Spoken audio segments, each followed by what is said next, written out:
اب میں آپ کو ذرا اس جو انسانوں میں سے انسان دشمنی کا جن کا سب سے بڑا رول ہے، میں ان کی 2000 سالہ تاریخ کا آپ کے سامنے نقشہ رکھنا چاہتا ہوں۔ ان 1400 سال کا تو میں نے صرف 4 آپ کو پوائنٹس بتائے۔ موسیٰ سے عیسیٰ تک 1400 برس علیہ الصلوۃ والسلام، 2 مرتبہ عروج، 2 مرتبہ زوال، اشیریوں کے ہاتھوں پٹوائی، بابلیوں کے ہاتھوں پٹانا، گریکس کے ہاتھوں مرمت، رومنس کے ہاتھوں مرمت۔ یہ جو 2000 سال ہے، کیونکہ اب تو ظاہر بات ہے 21ویں صدی شروع ہو گئی، 20 صدیاں حضرت مسیح کو پوری ہو گئی۔ پہلی بات نوٹ کیجئے، حضرت مسیح کی پیدائش ہے سن 1 قبل مسیح۔ یہ نقطہ آپ نے کبھی سنا ہے یا نہیں؟ جب ملینیم کا سلسلہ شروع ہوا تھا پچھلے سال، تو میں نے بیان کر دیا تھا کہ ایک عجیب حساب کے اندر انہوں نے غلطی کی ہوئی ہے۔ حضرت مسیح کی پیدائش ہوئی 25 دسمبر کو، سن انہوں نے شروع کر دیا، جو اس کے بعد جنوری آئی تو پہلا سال شروع ہو گیا۔ اگر جنوری سے پہلا سال شروع ہوا تو یہ 6 دن جو ہے تو اس کے پچھلے سال میں تھے، لہذا کہا جائے گا کہ Jesus Christ was born 1 year before Christ, BC۔ تو 1 قبل مسیح میں حضرت مسیح کی پیدائش ہوئی۔ یہ آخری اسرائیلی نبی اور رسول۔ یہودی علماء کی مخالفت، دشمنی، سولی پر چڑھوا دینا میں بیان کر چکا ہوں۔ سن 33 عیسوی میں، جبکہ حضرت مسیح کی عمر 33 برس تھی، اللہ تعالیٰ نے انہیں زندہ آسمان پر اٹھا لیا، لیکن یہودیوں نے اپنے خیال کے مطابق انہیں سولی پر چڑھوا دیا، ان کی موت واقع ہو گئی۔ اگرچہ اس کے بعد یہ اختلاف ہے ان میں، یہودی کہتے ہیں وہ سولی پر چڑھ گیا، ختم ہوا، مر گیا۔ عیسائی کہتے ہیں نہیں، انتقال ہوا ہے مسیح کا صلیب پر، لیکن پھر وہ دوبارہ زندہ ہو گئے ہیں۔ ان کی لاش ایک غار میں رکھ دی گئی تھی، وہاں ریزریکشن ہو گیا، ان کا باعث بعد الموت وہی ہو گیا، اور پھر انہیں اللہ نے زندہ آسمان پر اٹھا دیا۔ تو ہمارے اور عیسائیوں کے درمیان نوٹ کر لیجئے، یہ چیز مشترک ہے کہ حضرت مسیح آسمان پر زندہ اٹھائے گئے۔ فرق کیا ہے؟ وہ سمجھتے ہیں کہ سولی دیے گئے، سولی پر مرے، پھر زندہ ہوئے، پھر گئے۔ ہم سمجھتے ہیں کہ نہیں، وما صلبوہ وما قتلوہ، انہوں نے نہ صلیب دے سکے انہیں اور نہ انہیں قتل کر سکے، بل رفع اللہ الیہ، اللہ نے اٹھا لیا۔ پھر ہمارا اور یہ اس کا عیسائیوں کا ایک اور اتفاق ہے، سیکنڈ کمنگ آف جیسس، حضرت مسیح دوبارہ آئیں گے۔ یہ عیسائیوں کا بھی عقیدہ ہے اور ہمارا بھی۔ بہرحال تو جیسا کہ میں نے عرض کیا کہ اس وقت یہ عذاب استیصال، عذاب اکبر کے مستحق ہو چکے تھے، لیکن اللہ نے ان کی مدت دراز کی ہے، لیکن ان پر دنیاوی عذاب کا ایک کوڑا جو ہے اللہ تعالیٰ کی طرف سے اسی وقت برسا۔ دنیاوی عذاب دنیا میں رہتے ہوئے ختم نہیں کیا۔ 37 برس بعد، حضرت مسیح کے رفع سماوی کے 37 برس بعد، سن 70 میں یہودیوں نے بغاوت کی رومیوں کے خلاف۔ رومی ٹائٹس جنرل تھا ایک، اس نے پھر جو حملہ کیا ہے، 1,33,000 یہودی ایک دن میں قتل کیا یروشلم میں، اور ہیکل سلیمانی گرا دیا۔ وہ ہیکل پہلے بھی گرا تھا، پہلے 1400 سال کے دوران میں بھی نبوکڈنیزر نے گرایا تھا، لیکن پھر اس کے 150 سال بعد انہوں نے دوبارہ بنا لیا تھا، اس لیے وہ اسے سیکنڈ ٹیمپل کہتے ہیں۔ پہلا ٹیمپل جو حضرت سلیمان نے بنایا تھا، نبوکڈنیزر نے گرا دیا 587 قبل مسیح میں، پھر دوبارہ انہوں نے 150 سال کے بعد بنا لیا۔ وہ اس تاریخ کا حصہ ہے، میں نے جس کے بارے میں آپ کو تفصیل نہیں بتائی۔ اس میں یہ ہوا سن 70 میں وہ گرا دیا گیا، وہ آج تک گرا پڑا ہوا ہے۔ نمبر 2، یہ کہہ دیا گیا کہ یہودیوں اس ارض فلسطین سے نکل جاؤ، تم یہاں نہیں رہ سکتے اب۔ لہذا جس کا جہاں سینگ سمایا چلا گیا، یورپ میں چلے گئے، ایشیا میں آ گئے، عرب میں آ گئے، یہ 3 قبیلے جو رات بھی میں نے عرض کیا تھا، بنو قینقاع، بنو نذیر اور بنو قریظہ، یہ وہاں سے آ کے مدینے میں آباد ہو گئے۔ جس کا جہاں سینگ سمایا، افریقہ میں، ہندوستان میں، جہاں چلے گئے، ڈایاسپورا اسے کہتے ہیں، وہ آپ نوٹ کر لیجیے اس لفظ کو، ڈایاسپورا، ہمارا دور انتشار، جبکہ ہمیں ہماری اصل سرزمین تو فلسطین ہے، حضرت ابراہیم کا مسکن، حضرت اسحاق حضرت یعقوب کا مسکن فلسطین، یہ ہے ہماری اصل جاگیر، یہ تو ہماری جدی پشتی جاگیر ہے، لیکن یہاں سے نکال دیے گئے سن 70 عیسوی میں، اور وہاں سے لے کے 1917 تک ان کا ڈایاسپورا جاری رہا۔ یہ دور انتشار ہے۔ اس دور انتشار کے اب چند حصے ہیں جس کو میں چاہتا ہوں کہ آپ علیحدہ علیحدہ سمجھ لیں۔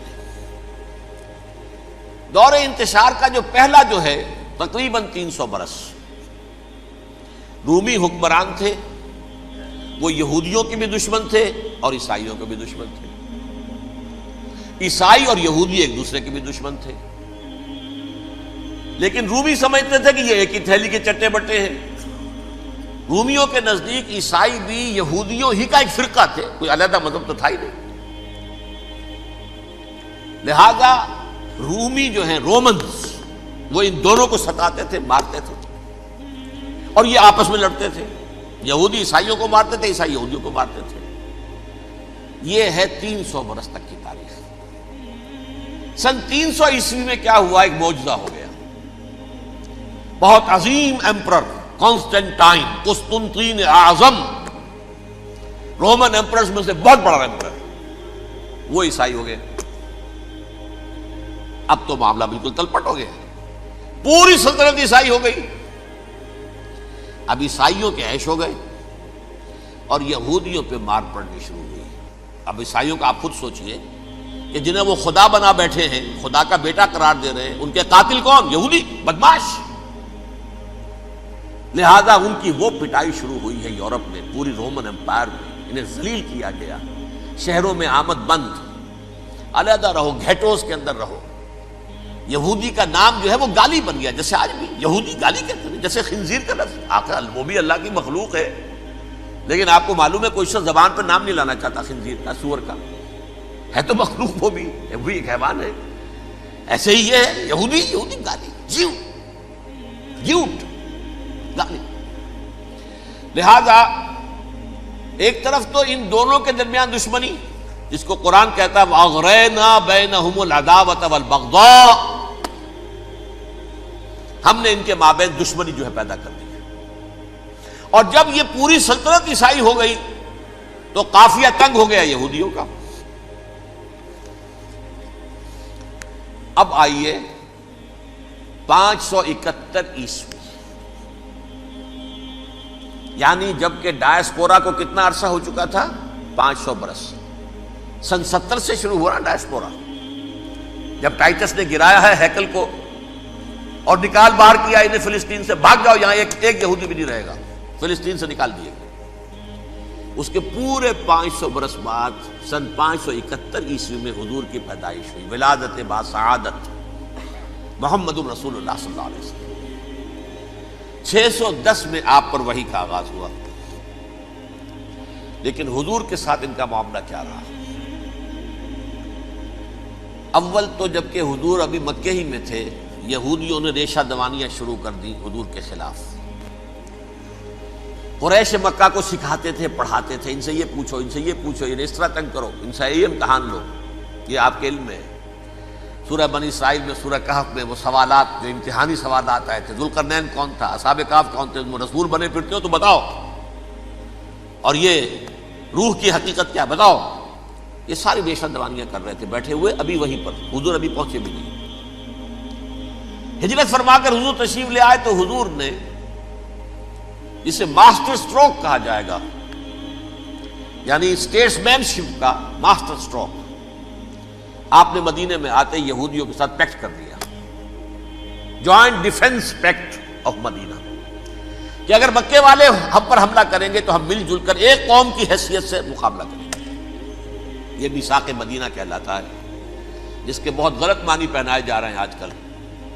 بہرحال میں موضوع میرا چونکہ یہ نہیں، میں ادھر نہیں جاؤں گا، لیکن ہوا کیا؟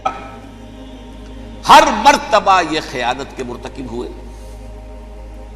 ان نے جو عہد کیے تھے ان سے پھرے، اندر ہی اندر سازش، ریشہ دوانی، حضور کی بدترین دشمنی۔ سورہ نساء کی آیت نمبر 12 میں 14 میں 13 میں فرمایا ہے لا تزال تطلع علی خائنۃ منہم، اے نبی ہمیشہ آپ کے علم میں ان کی طرف سے خیانتیں، بددیانتیاں آتی رہیں گی. اور بار بار وہ مسلسل جنگ کی آگ بھڑکاتے تھے. قریش کو دعوت دیتے، آؤ آؤ آؤ ہم اندر سے بغاوت کر دیں گے، تم آؤ تو صحیح، ختم کریں محمد کو اور اہل ایمان کو صلی اللہ علیہ وسلم ورضی اللہ تعالی عنہم اجمعین. لیکن پھر جب وہ آتے تھے تو یہ دبک جاتے تھے، ان میں ہمت نہیں تھی. میدان کے مرد نہیں رہے تھے. یہ سورہ حشر میں ان کا نقشہ کھینچا گیا ہے. کھلے میدان میں مقابلے کی اس کے اندر صلاحیت ہی نہیں. یہ تو فصیلوں کے پیچھے سے، جیسے عورتیں کہیں دیہات میں لڑائی ہوتی ہے تو مرد جو ہے گلیوں میں لڑتے ہیں، عورتیں اوپر سے پتھر پھینکتی ہیں، بس وہ کام یہ کر سکتے تھے. من ورائے جدر، فصیلوں کے پیچھے سے، جنگ میں میدان میں نہیں آ سکتے. بہرحال قرآن مجید میں ہے یہ سورہ مائدہ کی آیت نمبر 64، کلما اوقدوا نارا للحرب اطفاها اللہ. اکثر و بیشتر مواقع پر تو یہ جب آگ بھڑکاتے تھے جنگ کی، اللہ اسے بجھا دیتا تھا. لیکن بہرحال اس کے باوجود جنگیں ہوئی، غزوہ بدر، غزوہ احد ہوئی کہ نہیں؟ یہ ساری اس اصل شرارت میں. اور اس کے نتیجے میں حضور نے پھر ایک ایک کر کے 3 قبیلوں کو سزا دی. غزوہ بدر کے فوراً بعد بنو قینقاع نکالے گئے مدینے سے، غزوہ احد کے فوراً بعد بنو نذیر نکالے گئے، اور غزوہ احزاب کے بعد بنو قریظہ نکال دیے گئے.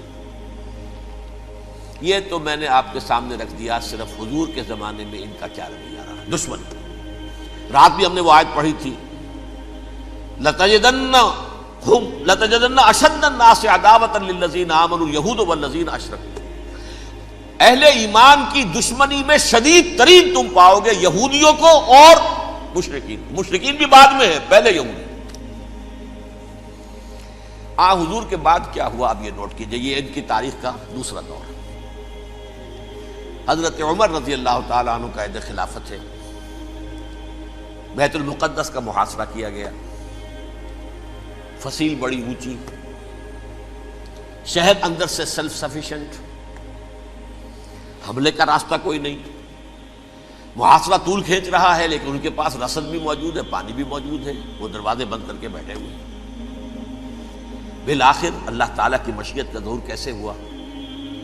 ان کے کچھ علماء آئے فصیل پر، کہا دیکھو مسلمانوں، تم قیامت تک بھی یہاں پڑے رہو گے محاصرہ کر کے، ہمارا یہ شہر فتح نہیں ہوگا.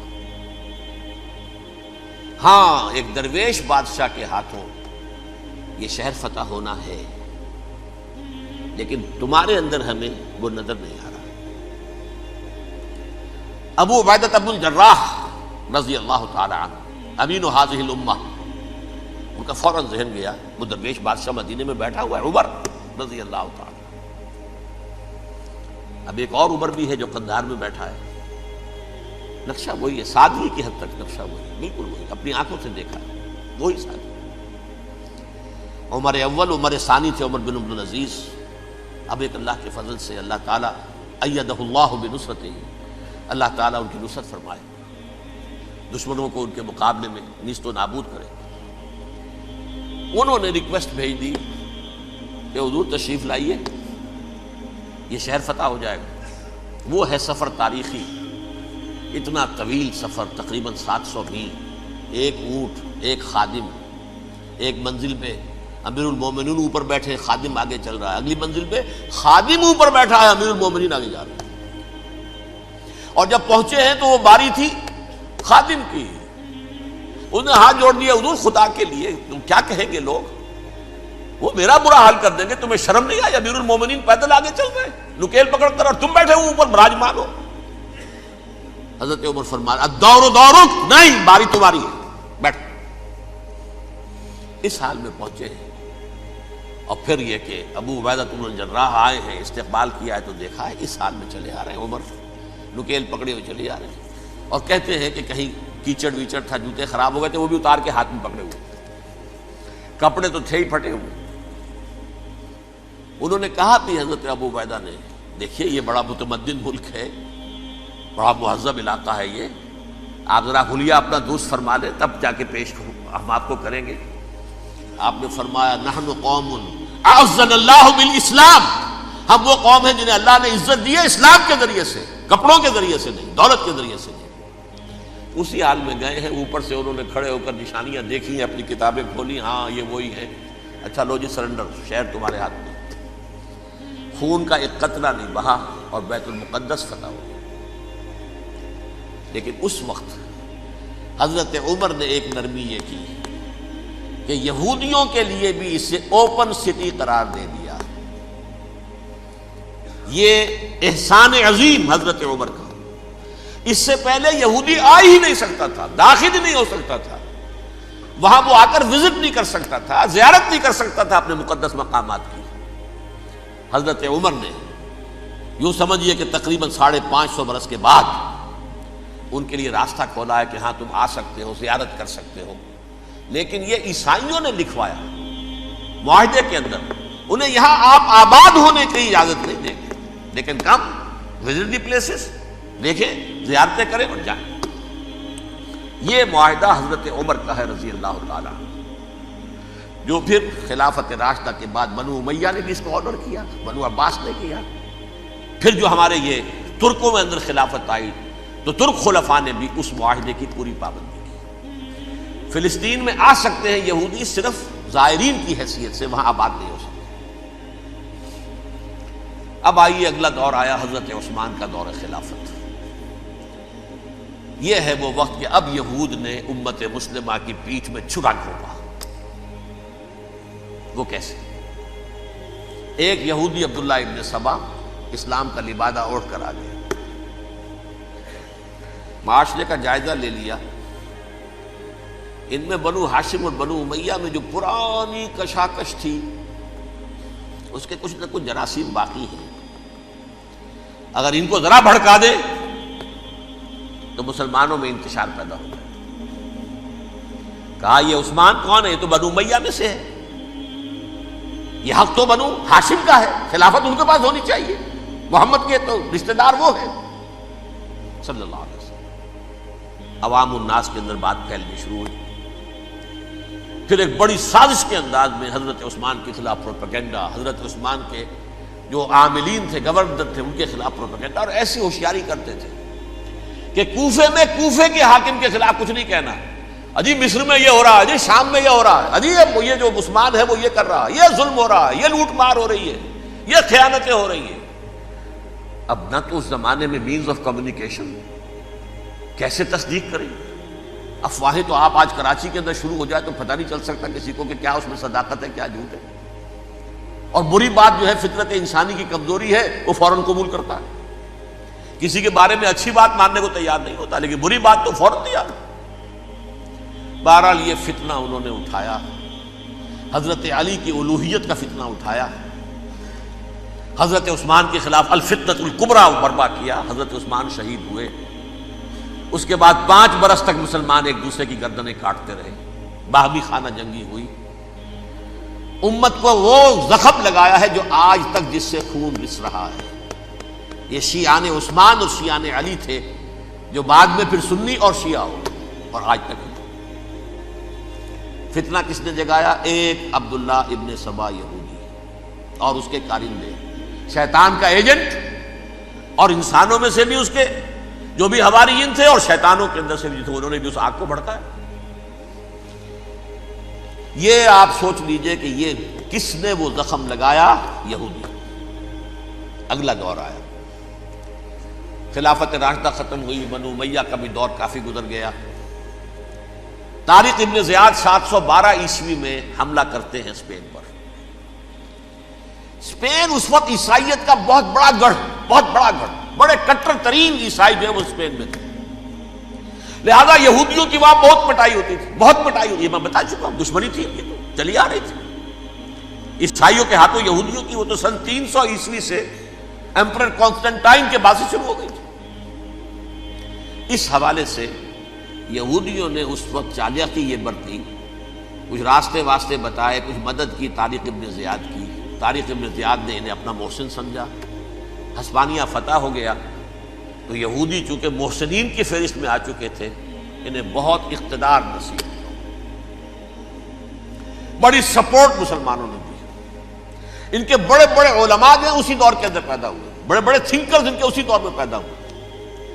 بن گوریون جو کہ ایک وزیر اعظم تھا اسرائیل کا، اس نے یہ لکھا ہے اپنی کتاب میں، Muslim Spain was the golden era of our diaspora, وہ ڈائسپورا جو 70 عیسوی سے شروع ہوا تھا اور 1917 عیسوی تک جاری رہا ہے، اس میں سے گولڈن ایرا ہمارا جو تھا وہ مسلم اسپین تھا، ہسپانیہ میں بیٹھ کر ہم عیش کیے۔ لیکن وہاں سے انہوں نے اور جو کچھ کیا، یہ تو داستان کے تو بہت سے گوشے ہیں، لیکن میں جس اسٹریٹ لائن میں چل رہا ہوں اس کے اعتبار سے ایک بات سمجھ لیجیے، وہاں بیٹھ کر انہوں نے اب عیسائیت کی پیٹھ میں چھرا گھونپا، پروٹیسٹنٹ مذہب پیدا کیا، تقسیم کر دیا، جیسے شیعہ سنی کی تقسیم، عبداللہ ابن سبا، رومن کیتھولک اور پروٹیسٹنٹ کی تقسیم، یہودی علماء۔ ہوتا کیا تھا، ہسپانیہ کی یونیورسٹیاں ہیں، کارڈووا میں ہے، ٹولیڈو میں ہے، گریناڈا میں ہے، غرناطہ، قرطبہ، تولیتلا، اور وہاں آتے تھے لوگ، فرانس سے چلے آ رہے ہیں نوجوان پڑھنے کے لیے، جرمنی سے چلے آ رہے ہیں، اٹلی سے چلے آ رہے ہیں، 3 ہی ملک قریب ترین پڑھتے ہیں سینٹرل جو یورپ کے ہیں۔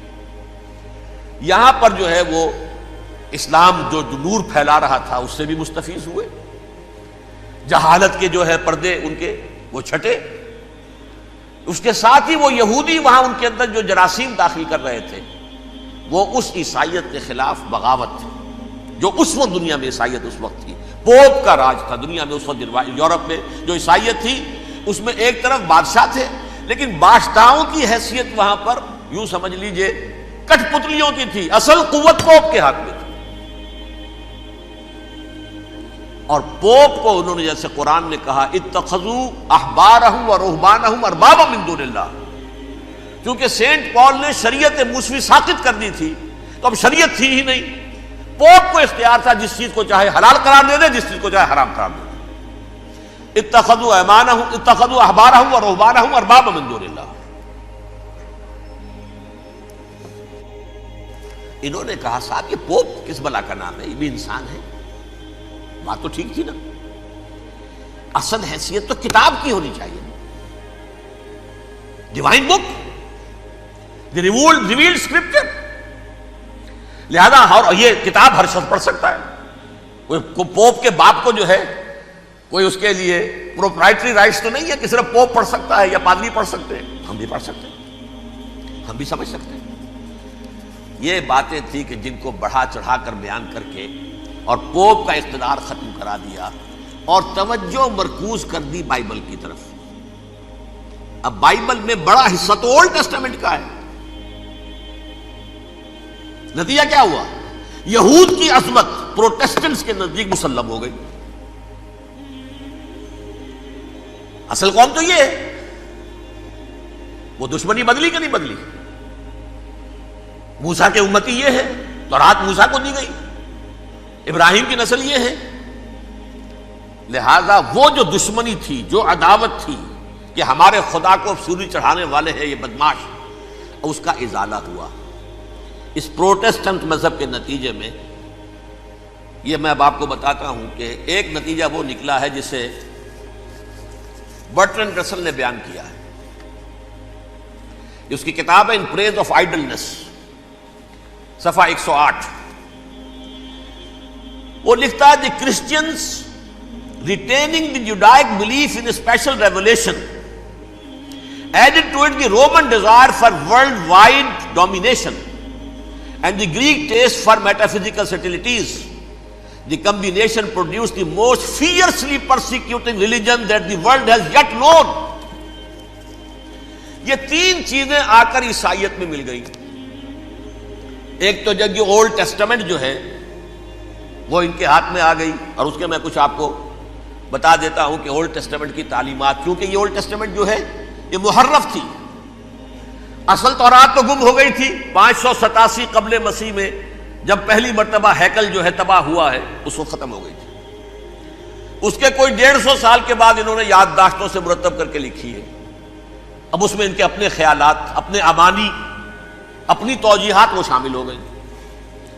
لہذا میں آپ کو حوالے دیتا ہوں، اس کتاب کے اندر مظالم کی جو تعلیم دی گئی ہے، اہل کتاب نے اپنے مظالم قتل عام کے جواز کے لیے تورات میں تبدیلیاں کی اور پیغمبروں پر دہشت ناکی اور بدترین حرام کاری کے الزامات لگائے. سنیے، پہلا حوالہ ہے یہ گنتی باب 31 آیات 17-18. اس لیے ان بچوں میں جتنے لڑکے ہیں سب کو مار ڈالو، اور جتنی عورتیں مرد کا منہ دیکھ چکی ہیں ان کو بھی قتل کر ڈالو، لیکن ان لڑکیوں کو جو مرد سے واقف نہیں اور اچھوتی ہیں اپنے لیے زندہ رکھو. یہ کسی اللہ کی کتاب کا یہ جملہ ہو سکتا ہے؟ کسی ریویل بک کا؟ اور سنیے، یہ ہے استثناء ڈیٹرانومی باب 20 آیت 16-18. پر ان قوموں کے شہروں میں جن کو خداوند تیرا خدا میراث کے طور پر تجھ کو دیتا ہے، کسی ذی نفس کو جیتا نہ بچا رکھنا، جیسا خداوند تیرے خدا نے تجھ کو حکم دیا بالکل نیست کر دینا. مرد، عورتیں، بچے، بوڑھے سب ختم. یہ کتاب مقدس ہے. اور سنیے، سموئیل باب 27 آیت نمبر 9. اور داؤد نے اس سرزمین کو تباہ کر ڈالا اور عورت مرد کسی کو جیتا نہ چھوڑا. نمبر 4، ان سب آباد شہروں کو ماں، عورتوں اور بچوں کے بالکل نابود کر ڈالا. کتاب استثناء باب 3 آیت 6. یہ ہے جو کہہ رہا ہے برٹرنڈ رسل، کرسچینٹی میں آ کر اب یہ تین چیزیں شامل ہو گئی. ایک تو یہ باربیرین یہ تعلیم جو ہے، اور یہ مذہب کے نام پہ تعلیم، یہ کتاب مقدس کی تعلیم. نمبر 2، رومنز کے اندر جو ایک تمنا تھی ورلڈ ڈومینیشن کی، وہ عیسائیت کے اندر آ گئی. اس لیے کہ پوری رومن امپائر جو ہے عیسائی ہو گئی، تو اسے وراثت کے اندر ورلڈ ڈومینیشن کی جو ایک تمنا تھی وہ مل گئی. اور پھر یہ کہ انہوں نے جو توہمات تھے یونانیوں کے، ان کو بھی اپنے ہاں مختلف شکلوں کے اندر جمع کر لیا. ان تین چیزوں کا the combination produced the most fiercely persecuting religion that the world has yet known. اس کے نتیجے میں دنیا میں تاریخ انسانیت کے اندر جو بدترین خوخار ترین مذہب ہو سکتا ہے وہ شکل عیسائیت نے اختیار کی. اور اس کا مظہر عتم کیا تھا؟ نوٹ کیجیے، صلیبی جنگیں. ایک بات ٹائم ٹیبل کے اعتبار سے نوٹ کر لیجئے گا. فرسٹ ملینیم ختم ہوا، سیکنڈ شروع ہوا. ان کے 1000 سال ختم ہوئے تو 11ویں صدی میں سیکنڈ ملینیم شروع ہوا، تو پہلی صلیبی جنگیں ہوئی. لاکھوں مسلمان قتل کیے. صرف یروشلم کے اندر اتنا خون بہایا ہے کہ خود ان کے ہسٹورینز لکھتے ہیں کہ جب ان صلیبیوں نے جب گھوڑوں کے ساتھ وہ چل رہے تھے گلیوں میں، تو ان کے گھوڑوں کے گھٹنوں تک خون کی ندی بہ رہی تھی. جہاں سے گزرے ختم کرتے چلے گئے، آبادیاں کی آبادیاں ختم کر. اگرچہ اس کروسیڈ میں گیہوں کے ساتھ گھن بھی پیسا، یہودی بھی بہت مارے گئے. یہ فرانس سے، جرمنی سے جب یہ کروسیڈرز آ رہے تھے، 3000 میل کا سفر طے کر کے آئے تھے. سوچئے تو صحیح. اربن ثانی پوپ جو تھا، آگ لگا دی تھی اس نے پورے یورپ کے اندر. شرم سے ڈوب مرو، تمہارے مقدس علاقے مسلمانوں کے ہاتھ میں. انفیڈلز، یہ کافر، یہ مرتد، یہ ملحد. مسیح جہاں پیدا ہوا، مسیح کو جہاں سولی دی گئی، وہ کہاں ہے؟ ان کے ہاتھ میں.